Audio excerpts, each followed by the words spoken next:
Sarpadampat Singhania University, an initiative of JK Cement Limited. Join BTech, B Design, BCA, BBA, BBA LLB, MTech, MBA and PhD programs. Admissions open. शहर की शान मानी जाने वाली फतेहसागर झील में सोमवार को एक बड़ा हादसा उस वक्त टल गया जब पर्यटकों से भरी एक नाव अचानक तेज बारिश और हवा के चलते झील में पलटते पलटते रह गई। हादसे के समय नाव में करीब 35 पर्यटक सवार थे, जिनमें कई महिलाएं और बच्चे भी शामिल थे। यह नाव नियमित बोटिंग सेवा का हिस्सा थी, जो झील के बीच स्थित नेहरू गार्डन की ओर जा रही थी। प्रत्यक्षदर्शियों के अनुसार दोपहर के समय अचानक मौसम बदला और झील के ऊपर तेज हवाएं चलने लगी। कुछ ही देर में बारिश शुरू हो गई और उसी दौरान नाव का संतुलन बिगड़ गया। देखते ही देखते नाव झील के बीचों बीच जोरदार डगमगाने लगी। इस दौरान नाव में बैठे लोगों की चीख पुकार मच गई। काफी देर तक कोई रेस्क्यू करने नहीं पहुंचा तो नाव में बैठे एक पर्यटक ने साहस दिखाते हुए नाव में पड़ी रस्सी लेकर नेहरू गार्डन के समीप जेटी के पास वो पहुंच गया और रस्से को वहां बांध दिया, जिससे बोट हिलनी कम हो गई और सभी पर्यटकों को नेहरू पार्क में सकुशल उतारा गया। आसपास मौजूद अन्य नाविकों और पर्यटकों ने तुरंत पुलिस और प्रशासन को इसकी सूचना दी। घटना की जानकारी मिलते ही उदयपुर जिला प्रशासन, नगर निगम, पुलिस विभाग और जेल विकास प्राधिकरण के अधिकारी तुरंत मौके पर पहुंचे। कुछ ही देर में एनडीआरएफ और एसडीआरएफ की विशेष रेस्क्यू टीम भी घटना स्थल पर पहुंची और रेस्क्यू ऑपरेशन शुरू किया। टीम के गोताखोरों ने पूरी सावधानी से झील में फंसे पर्यटकों को सुरक्षित बाहर निकाला। करीब आधे घंटे तक चले ऑपरेशन के बाद सभी लोगों को नेहरू पार्क से निकाल लिया गया। राहत की बात यह रही कि इस हादसे में कोई जनहानि नहीं हुई। अधिकांश लोग डर और घबराहट की स्थिति में थे। कुछ ने बताया कि उन्होंने अपनी जिंदगी की सबसे भयानक घड़ी का सामना किया, लेकिन प्रशासन की तेजी से जान बच गई। घटना के बाद जिला प्रशासन ने फतेहसागर झील में चल रही सभी बोटिंग गतिविधियों पर तत्काल प्रभाव से रोक लगा दी है।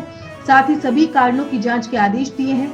प्रारंभिक रिपोर्ट के अनुसार खराब मौसम की जानकारी होते हुए भी बोटिंग को अनुमति देना लापरवाही का संकेत माना जा रहा है। उदयपुर जिला कलेक्टर ने झील में संचालित सभी बोटिंग एजेंसियों को तलब किया है और सुरक्षा व्यवस्था, लाइफ जैकेट की उपलब्धता, नाव की क्षमता और मौसम अपडेट की मॉनिटरिंग सिस्टम की समीक्षा के निर्देश दिए हैं।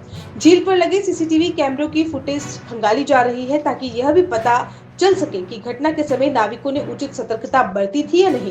साथ ही मौके पर पहुंचे ग्रामीण और शहर विधायक ने भी बोटिंग संचालक के खिलाफ नाराजगी जाहिर की। मौसम खराब होने के बावजूद बोट का संचालन क्यों किया गया? नाम दिया है, मैं अजमेर से हूँ। हम लोग यहाँ पे बोटिंग करने आए थे, बट एक्चुअली पहले तो बहुत मौसम सही था, थोड़ी सी बारिश आई तो उसने ठीक है चल जाएगा, कोई दिक्कत नहीं, तो हम लोग चलेगा।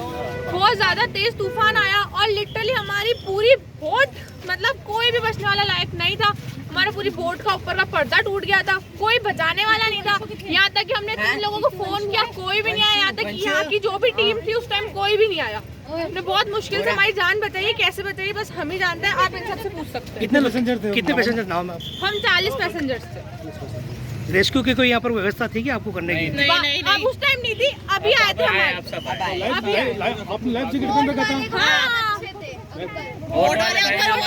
अच्छे थे जो उन्होंने हमको बचा लिया।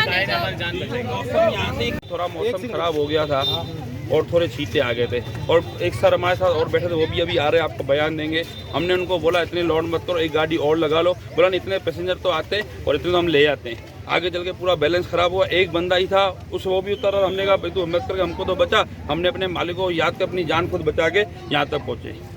अब हमारा टीम आगे लेके जाइए। हम सुबह शेर सावरिया मंदिर हो गया। तो आप लाइफ जैकेट पहने सबको तैरना आता था या? नहीं, किसी को भी नहीं आता था। इसने एक रस्सी थी, कुल चारों तरफ रस्सी का भी सिस्टम है। एक रस्सी थी, एक रस्सी उसने बहुत से मुश्किल से हमने पौने तक उसने लेके और वहाँ तक बांध के फिर एक जनों को बचा के सबको चौथे आई हमारे।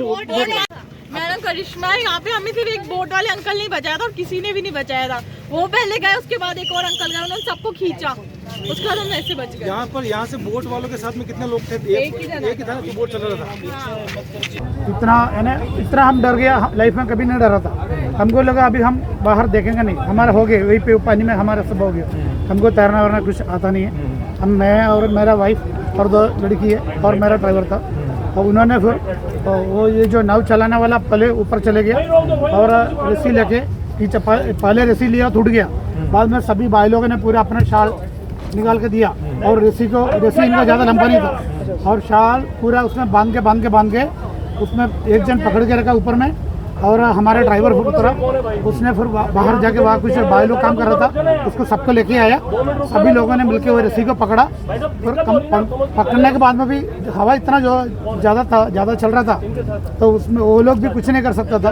बाद में फिर 15 मिनट के बाद में हवा जैसा कम हो गया, एक बाहर आया, एक बाहर आया। हम वहाँ पे वो एक बिल्डिंग था, वहाँ पे आधा घंटा रहा और ये लोग सब आया, हमको अभी इधर लेके आए। नाव पलटा नहीं है, बाकी पलटने वाला था। अच्छा, सभी को लाइफ जैकेट गार्डन के पास की, सभी लोगों का लाइफ जैकेट था। अभी अंदर गिर गए, पानी में नहीं गिरा, सभी लोग बैठा था। सभी लोगों ने कोऑपरेट किया। उठ के यदि खड़ा हो गया तो हमने गिर गया था। सभी लोगों ने बैठा था, कोई ने भी उठा नहीं था। सभी लोग अपना अपने जगह में बैठा था। कम से कम 15-20 छोटा बच्चा था। सूचना प्राप्त हुई थी कि जैसे उदयपुर में आपने देखा कि बहुत तेज़ बारिश और आंधी आई थी, तो आंधी के कारण सूचना प्राप्त हुई कि एक बोट मिसिंग है और दिख ही नहीं रही है और उसमें कुछ यात्री थे। तो उसको देखते हुए जिला प्रशासन और सभी लोग, जब जनप्रतिनिधि यहाँ पर उपस्थित हुए और देखा तो पता चला कि एक बोट थी जो करीबन 30 से 35 में टूरिस्ट थे और वो बोट काफ़ी तेज़ हवाओं के कारण, यहाँ पे जो लहरें आई उसके कारण बोट अनबैलेंस हुई। किंतु जो बोट का ड्राइवर था और उसमें कुछ टूरिस्ट थे, उन लोगों की सूझबूझ से उन लोगों ने तुरंत पास में आइलैंड, नेहरू आइलैंड है, नेहरू गार्डन आइलैंड, उसके अंदर उन्होंने बोट को टिका दिया और सभी लोगों को वहाँ सकुशल उतार लिया। तो किसी भी प्रकार की जनहानि नहीं है और जो 34 लोग थे उन लोगों को वापस निकाल भी लिया गया है। छोटे बच्चे भी थे, बड़े भी थे, किसी को कोई इंजरी नहीं है और सभी लोग सेफ़ हैं। और एहतियात के तौर पे जेटी पॉइंट को भी तत्काल प्रभाव से बंद किया गया है, क्योंकि वो जेटी जो है वो भी डिसमैनेज हुई है पूरी तरीके से। काफ़ी बोट्स वगैरह ख़राब हुई हैं, लेकिन किसी को भी कोई मेडिकल इंजरी या किसी तरह की चीज़ नहीं है। सर, नाव संचालक की कहीं ना कहीं गलती रही है? देखिए, ये अभी देखना है, यहाँ पे सीसीटीवी फुटेजेस वगैरह हैं, उसके थ्रू इसको पूरा जांच करेंगे। इसलिए मैंने कहा कि हमने उसको तत्काल प्रभाव से बंद किया है। चूँकि एकदम से बहुत ज़्यादा तेज़ी से आंधी आई थी, तो ये भी देखना होगा कि क्या स्थिति थी। बाहर कुछ पर्यटक तो उन्होंने बताया कि वो लोग को जाने से भी उन्होंने रोका था, बट उसकी एक पूरा अपना जांच का विषय, उसकी डेफिनेटली जांच की जाएगी। अभी तो उसको अभी अस्थायी तौर पर तो उसको बंद किया गया है और अगर गलती प्रतीत होती है तो उसको बंद किया जाएगा। इसका टेकन दूसरी ऐसी गलती मिली है इस संचालक द्वारा। पहले भी एक बार बीच में नाव अटक गई थी, जी। पहली बार जो चीज़ आप बता रहे हैं उसके समय उसकी बैटरी डिस्चार्ज हो गई थी, क्योंकि यहाँ पे हमने पहली बार इलेक्ट्रिक और सोलर बोट स्टार्ट की है। तो उस समय भी चूँकि यहाँ पे एक रेस्क्यू बोट होती है, 7+1 रेस्क्यू बोट होती है, तो रेस्क्यू बोट से उन लोगों को निकाल लिया गया था। किंतु इस बार इसको देखेंगे, अगर ऐसी बहुत ज़्यादा गलती प्रतीत होती है तो उसके विरुद्ध कार्रवाई डेफिनेटली गाइडलाइन जारी की जाती है। माननीय जिला कलेक्टर महोदय एवं हमारे एडीएम साहब जो उप नियंत्रक है, उनसे सूचना मिली थी कि फतेह सागर में कोई बोट पलट गई है। उसकी सूचना पे हमारे सिविल डिफेंस के 55 जवानों की टीम मौके पर पहुंची और मौके पर पहुंचने पर हमारी QRT टीम ने हमारी बोट को तैयार किया। इमरजेंसी जो बोट होती है, फ्लैटेबल बोट, उसको तैयार करके यह बोट की सहायता से और स्थानीय बोट जो जो व्यवस्थापक है इसकी बोट को लेकर हम मौके पर गए। फर्स्ट में 24 कैजुअल्टियाँ थी, उनको लेके आए। उसके बाद 10 कैजुअल्टियाँ थी, उनको बाहर निकाला और उनको सुरक्षित बाहर निकाला, कोई जनहानि नहीं हुई है। और सिविल डिफेंस आगे भी अगर ऐसी कोई घटना हताहत होती है तो तत्पर तैयार रहेगी। जब आए तब क्या स्थिति थी? उस दरमियान इनके पास शायद इनके ऑपरेटर घबरा गए थे, बोट चलाने वाले ऑपरेटर नहीं थे उस समय। फिर हमारे को इनकी बोटें ऑपरेट करनी पड़ी और हमारे 4 ऑपरेटर लगे थे इसमें, जिसमें 3 बोटें इनकी थी, 1 हमारी खुद की थी। हमने 4 बोटों से रेस्क्यू ऑपरेशन प्रारंभ किया और मौके पर पहुंचे हमारे सहायक प्रशासनिक अधिकारी UDC। मौसम किस तरह का था जब आपने रेस्क्यू शुरू किया? जब उस समय मौसम बिल्कुल शांत हो चुका था और जो बोट पलटने का कारण हुआ उसका स्पष्टीकरण तो अभी हमें मालूम नहीं है।